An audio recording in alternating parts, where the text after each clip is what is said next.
ये हमारा युवा जो है वो काफ़ी हद तक भटकाव का कारण डिजिटल भी है, और संतोष और सुख जो तो आपने 2 शब्द बोले, इसमें फ़र्क नहीं कर पा रहे हैं।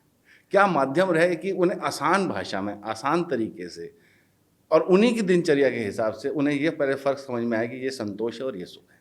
जैसे ही संतोष मिलता है, वैसे ही और कुछ को झपटने की चाहत चली जाती है। संतोष का मतलब क्या है? संतोष का मतलब ये है कि मन में एक ऐसी शांति आ गई है, और उसका मतलब ठहराव नहीं है, उसका मतलब कॉम्प्लेसेंसी भी नहीं है, उसका मतलब हार मान करके बैठ जाना भी नहीं है। उसका मतलब ये है कि व्यक्ति के अंदर से किसी और को दबा करके किसी चीज़ को छीनने की वृत्ति समाप्त हो गई। जितना है, आपूर्यमाणम अचलम प्रतिष्ठम, भगवान गीता में बोलते हैं कि जैसे समुद्र है, संतुष्ट है। सारी की सारी नदियाँ आकर के उसमें मिल रही हैं, न ज़्यादा बढ़ने के लिए व्याकुल है, न छिनने के लिए परेशान है। जितना है, जो हमारे पास है, उसी में व्यक्ति को ये लगा कि यहाँ पर ठहर गए। और वो करने के लिए क्या करने की आवश्यकता है? उसमें 5 चीज़ें करने की आवश्यकता है।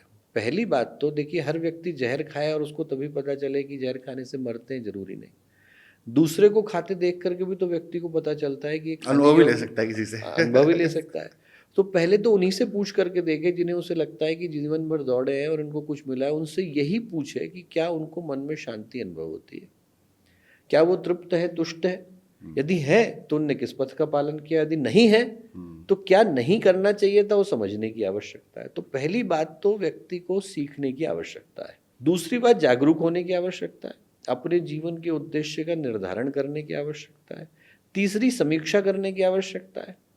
जब हम किसी चीज़ को करते हैं, आप छोड़ दीजिए सफलता संतोष को, छोड़ दीजिए आध्यात्मिक उन्नति को, छोड़ दीजिए, एक छोटा सा चैप्टर भी आदमी पढ़ने की कोशिश करता है तो किसी से सीखता है, एनालिसिस करता है, उसको दोबारा से रिवर्ट बैक करके ये चेक करने की कोशिश करता है कि मैं इसको याद कर पाया कि नहीं। उसके हिसाब से अपने जीवन में अपने पथ को निर्धारित करने का प्रयत्न करता है। तो हम दूसरों से सीखें, अपने जीवन की समीक्षा करें, हमें मिला कि नहीं मिला, अपने आप से पूछ करके तो देखें, हमारे मन में शांति है भी कि नहीं है। चलिए मैं कहता हूँ कि आप उतना नहीं दौड़े होंगे जितना दुनिया का सबसे अमीर आदमी दौड़ा होगा। जितना दौड़े उतने में आपको संतोष हुआ। उस दौड़ में भी तो कई लोग दौड़ते दिखाई पड़ेंगे, ऐसा तो बिल्कुल, है नहीं, अकेले तो दौड़ नहीं रहे, कई अकेले और दौड़ नहीं रहे, समाज में बहुत लोग हैं जो आपके साथ दौड़ रहे होंगे। दौड़ रहे और उसी दिशा में दौड़ रहे होंगे। तो उनमें से किसी को मिला क्या?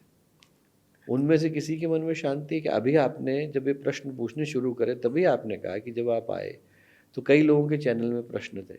तो प्रश्न तो तभी आएंगे जब नहीं मिला। तो यदि मिला होता तो व्यक्ति तो वहीं ठहर करके संतुष्ट होता। संतोष का मतलब है कि हमने परम पड़ाव को प्राप्त कर लिया और किसी दौड़ की हमें आवश्यकता नहीं। सब कुछ मिल जाए तब भी हम उतने ही हैं, सब कुछ छिन जाए तब भी हम उतने ही हैं।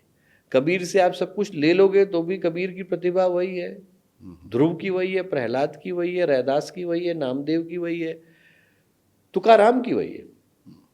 इनमें ऐसा नहीं कि इनको कुछ दे देने से इनका मूल्य बढ़ जाएगा या इनसे कुछ छीन लेने से इनका मूल्य घट जाएगा।